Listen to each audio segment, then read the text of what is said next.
Hello guys, welcome back to my YouTube channel.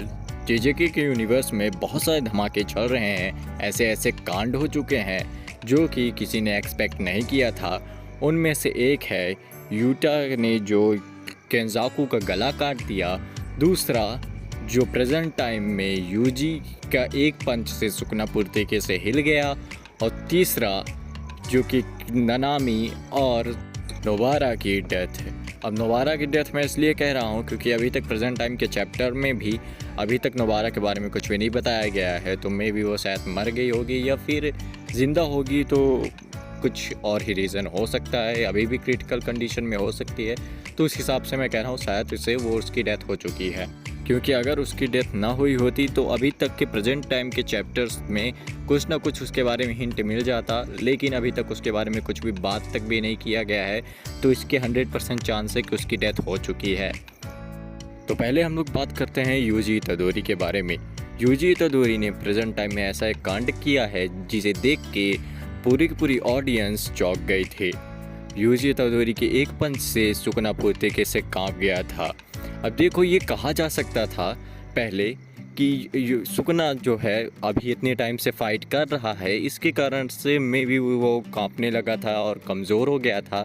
लेकिन इसके अब चांस नहीं है क्योंकि सुकना प्रेजेंट टाइम में अपने ट्रू फॉर्म में आया था और उसे देख के बिल्कुल भी नहीं लग रहा था कि वो कहीं से भी कमज़ोर हुआ है। उल्टा ऐसा लग रहा था कि भाई वो स्ट्रांग हुआ है। सेकंड चीज़, वो अभी गोजो सातोरू से लड़के आया है और उसके जब पंच को उसने सह लिया और उसे ज़्यादा दिक्कत नहीं हो रही थी, तो वो यूजी इतादोरी के एक पंच से क्यों कांप गया?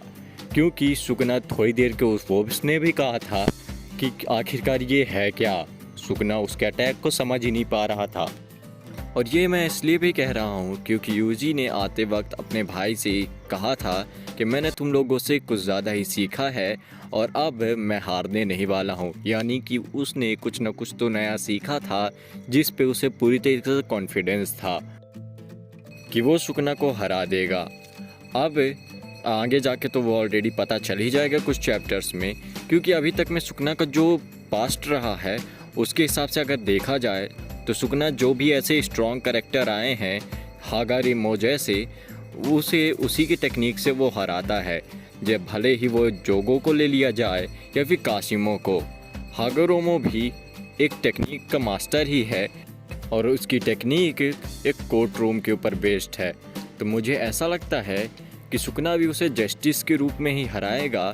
जैसे जैसे हागारोमो उसके ऊपर जुर्म और गुनाह डालते जाएगा और सुकना उसे क्लियर करता जाएगा, यानी कि उसे सही साबित करता जाएगा। तो उसी तरह से मुझे लगता है कि हागारोमो हारने वाला है एंड उसके बाद यूजी ही बचेगा जो कि सुकना से फाइट करेगा। मे भी उसके साथ देने के लिए कुछ अदर्स सॉर्सरर्स भी आ सकते हैं, लेकिन एक तरह से देखा जाए तो इस प्रेजेंट टाइम में तो यूजी ही सबसे आगे होने वाला है।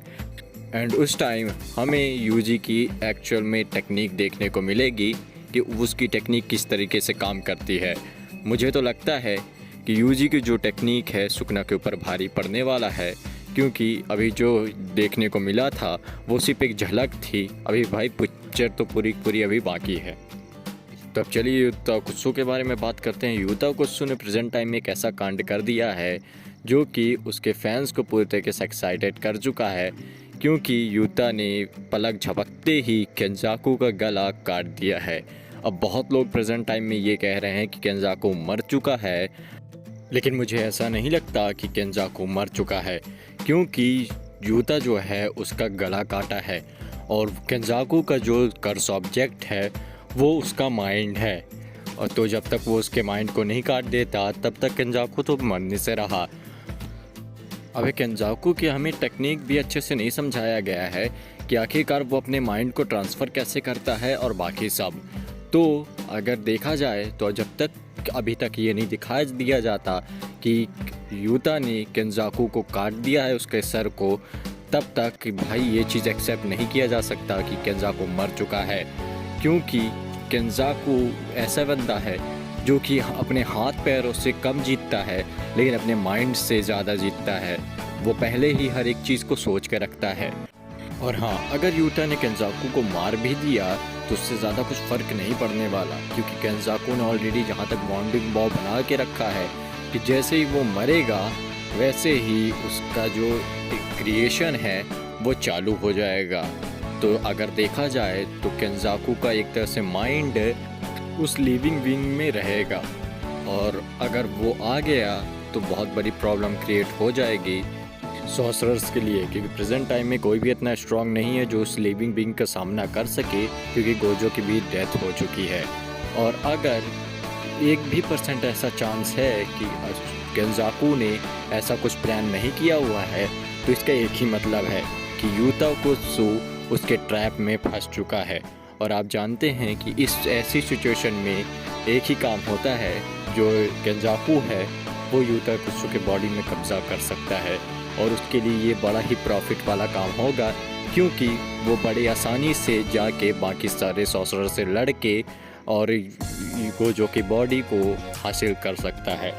और दोनों ही कंडीशन में एक चीज़ काफ़ी ज़्यादा इम्पोर्टेंट साबित हो जाता है कि सुकना को हारना होगा, क्योंकि अगर सुकना नहीं हारा ना तो एक चीज़ तो डिसाइड हो जाएगा कि जो जुजुत्सु काइसन की स्टोरी लाइन है वो काफ़ी ज़्यादा वर्स्ट कंडीशन में जाने वाली है, क्योंकि अभी प्रेजेंट टाइम में जो सॉर्सरर्स की स्टेट दिखाई दे रही है हम लोगों को, भाई मुझे तो नहीं लगता 1% कि वो सरवाइव कर पाएंगे दो ऐसे इंसान के सामने जो कि काफ़ी ज़्यादा गॉड लेवल पावर रखते हैं।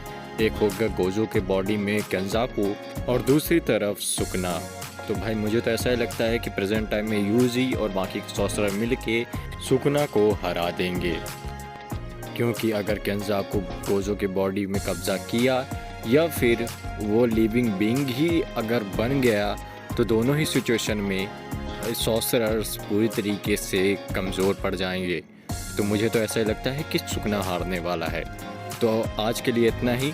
तो अगर आपको वीडियो पसंद आई हो तो वीडियो को लाइक कर दें, सब्सक्राइब कर दें और बेल आइकन ज़रूर प्रेस कर दें, ताकि मेरी वीडियो की नोटिफिकेशन आपको सबसे पहले मिल सके। Thank you, bye bye.